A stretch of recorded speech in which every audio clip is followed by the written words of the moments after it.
তুমি আমার অনেক ভালোবাসো না? এই কথাটাই আমার চোখের দিকে তাকায় বলো তো, কতটুকু ভালোবাসো? যতটুকু ভালোবাসলে একটা মানুষ তার ভালোবাসার মানুষকে ছাড়া কিচ্ছু বুঝে না, ততটুকু। একটা মানুষ আর একটা মানুষের চোখের দিকে তাকায় কেমনে মিথ্যা কথা বলতে পারে, এটা তো মনে দেখলে বুঝতামই না। কি বলতেছো সব? এখন অভিনয় করবি? ধরা খেয়ে গেছিস তো। আর কত?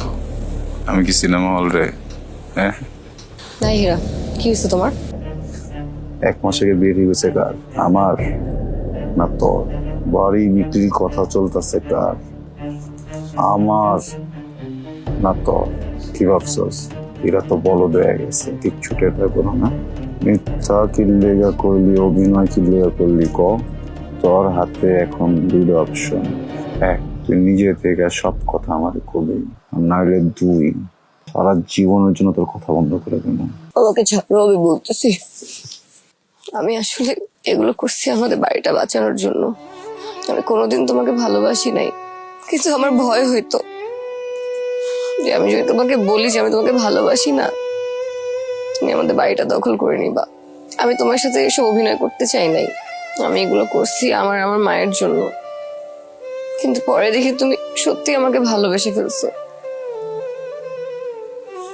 কিন্তু আমার তো বিয়ে ঠিক হয়ে আছে পারিবারিক ভাবে, মায়ের পছন্দের ছেলের সাথে। আমি আর মা ঠিক করছিলাম বাড়িটা বিক্রি করে এই এলাকা ছেড়ে চলে যাব। তোমরা যে দামটা বলছিলে সেটা আসলেই অনেক কম ছিল, এবার ভালো দাম উঠছে। প্লিজ তুমি আমার কোনো ক্ষতি করো না, মা ছাড়া আমার কেউ নাই। হায় রে শখের নারী,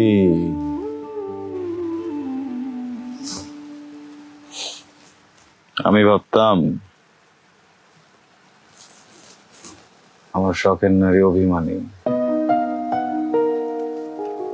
এখন দেখতেছি আমার শখের নারী অভিনেত্রী। হ্যাঁ, সারা জীবন তো ভালোবেসে কথা বলছি, তাই না? আজকে মনে ঘৃণা নিয়ে একটা কথা কই। কোনদিন যদি আমার সামনেও দেখছি আর গুলি করে দিন।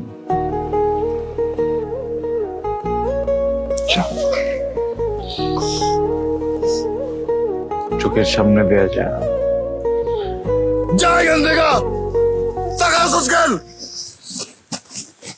তুমি আমাকে মাফ করো, প্লিজ মাফ করে দাও আমাকে।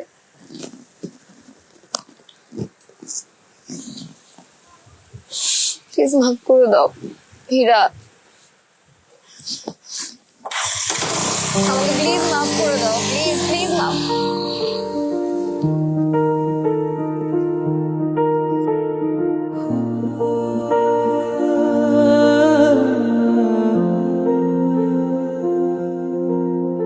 তুই বলিস না কিছু, তবু বুঝি আমি চোখের ভাষায় লেখা তোর নীরব কবিতা।